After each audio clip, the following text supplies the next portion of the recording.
एक ही प्रकार का वाक्यांश बताना चाहते हैं तो वो क्या कहते हैं, पदबंध कहते हैं। एक उदाहरण और देखिए विद्यार्थियों,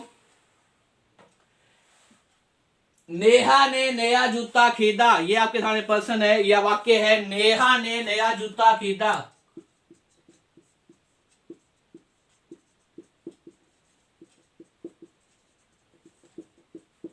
नेहा ने नया जूता खरीदा, ये आपके सामने है। ये क्या चीज है विद्यार्थियों, ये पद है सिर्फ और सिर्फ। नेहा ने क्या किया, अभी नया जूता खरीदा है। नेहा क्या है, उद्देश्य है, खरीदना क्रिया होगी, कर्म क्या किया, उसने नया जूता खरीदा है। विधेय क्या है, नया जूता खरीदना, उद्देश्य के द्वारा किया काम क्या कहता है, विधेय कहता है, तो विधेय है। ये सिर्फ और सिर्फ पद है। लेकिन अगर इसी वाक्य को मैं इस प्रकार लिख दूं विद्यार्थियों कि नेहा ने काने अंक का नया जूता खरीदा है, तो अगर इसी वाक्य को मैं ऐसे लिखूं विद्यार्थियों, नेहा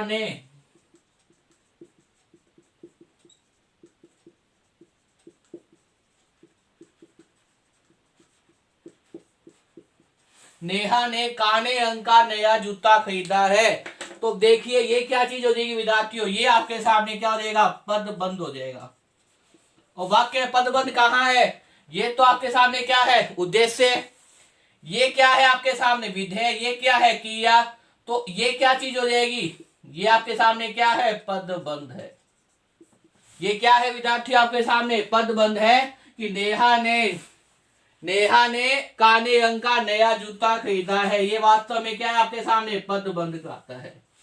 देखिए जहां पदबंध की बात है, देखिए एक इकाई के रूप में व्याकरणिक कार्य करने वाले, एक इकाई के रूप में व्याकरणिक कार्य करने वाले एक से अधिक पदों को क्या कहा जाता है, पदबंध कहा जाता है। उसका योग क्या कहता है विद्यार्थियों, पदबंध कहता है। देखिए विद्यार्थियों, परिभाषा को याद करने का प्रयास करना। एक इकाई के रूप में, क्योंकि ये सारी चीजें, लोहे के पिंजरे बंद है, काने अंक का नया जूता खरीदा, ये सारी चीजें क्या है विद्यार्थियों, वास्तव में पदबंध है। मैंने आपके साथ बताया था ये पद है, नेहा ने नया जूता खरीदा, ये सिर्फ और सिर्फ सिंपल पद है। पदबंध का मतलब क्या है, जब कई शब्द मिलकर एक प्रकार के व्याकरणिक कार्य करते हैं, व्याकरण के हिसाब से एक जैसा व्यवहार करते हैं। जैसे नेहा ने काने रंग का नया जूता खरीदा, तो ये क्या है, पदबंध है। और पदबंध कहाँ है, इस प्रकार से कई पद मिलकर, कई शब्द मिलकर एक ही प्रकार का भाव दे रहे हैं कि काने रंग का नया जूता या लोहे का पिंजरा। देखिए विद्यार्थी भाषा, एक इकाई के रूप में, एक इकाई के रूप में व्याकरणिक कार्य करने वाले, एक इकाई के रूप में व्याकरणिक कार्य करने वाले एक से अधिक पदों का योग, एक इकाई के रूप में व्याकरणिक कार्य करने वाले एक से अधिक पदों का योग क्या कहता है, पदबंध कहता है। क्या कहता है विद्यार्थियों, पदबंध कहता है। एक इकाई के रूप में सबसे पहले क्या चीज है, इंपॉर्टेंट बात यह है कि वो क्या हो, एक इकाई के रूप में होनी चाहिए। क्या होनी चाहिए भाई, एक इकाई के रूप में होनी चाहिए।